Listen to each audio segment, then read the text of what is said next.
just, I respect, I'm a lawyer, I respect the judiciary. And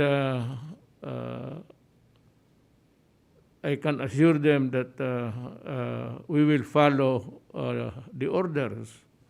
But at this time of a national emergency, I would just like to inform the courts that I will not follow them. I will insist on what is necessary to protect the people. It is not what the legal book says about, in the matter of stopping the protocols, the requirements by law.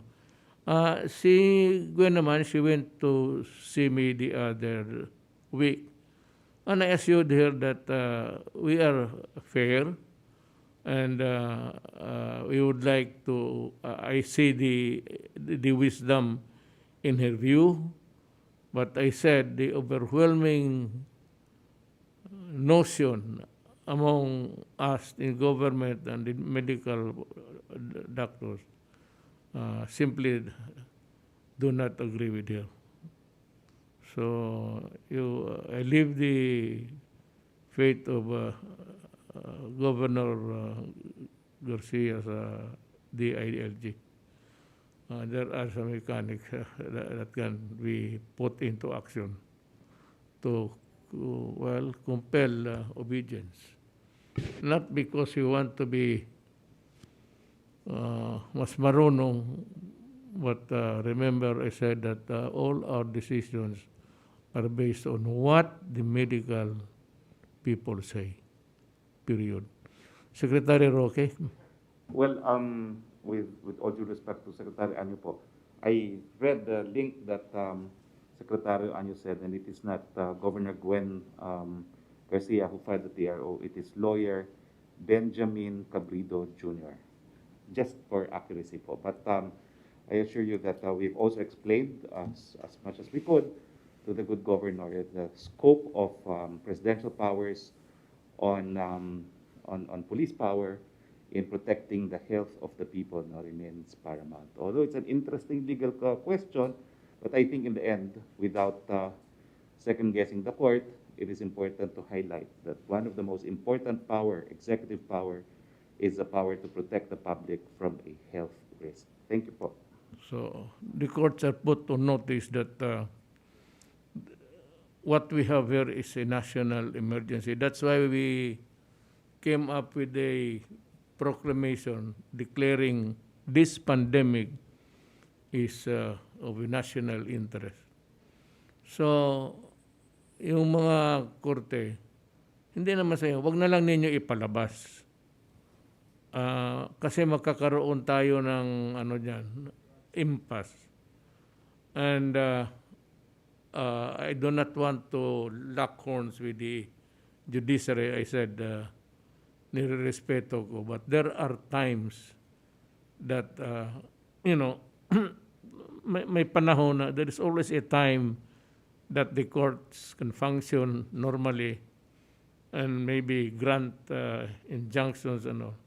But this time, I said they are put to notice that hindi ako magpipigil.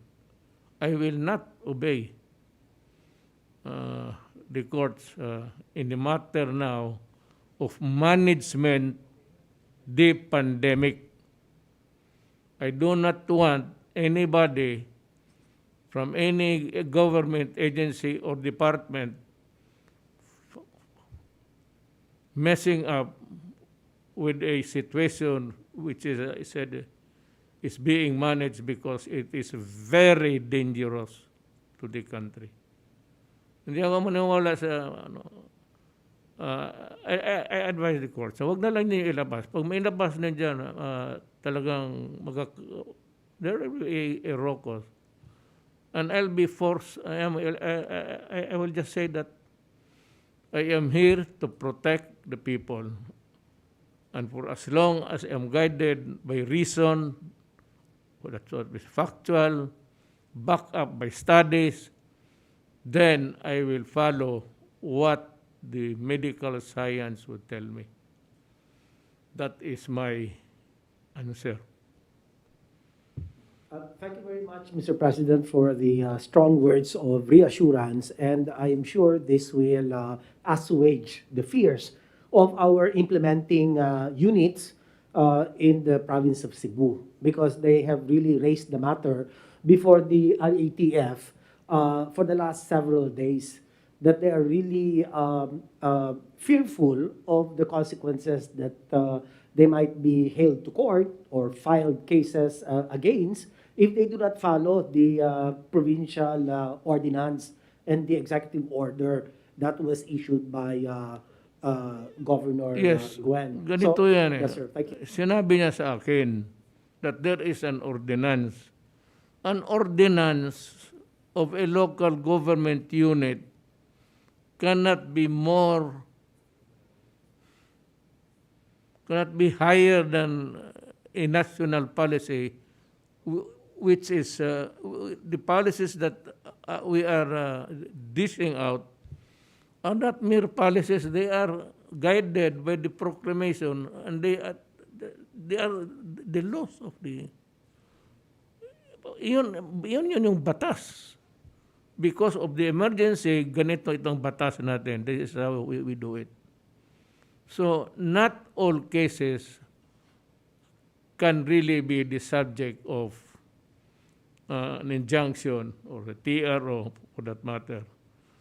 I'm sorry, but hindi lahat na bagay that the courts will interfere. This is not a question of justice and equity. This is a question of survival of the nation. And I will not allow any court, for that matter, I'm putting notice on hindi ako susunod. Now, if you want to, well, I'm sorry. You know the stakes. Kayo. Basta ito ang posisyon ko. What was the next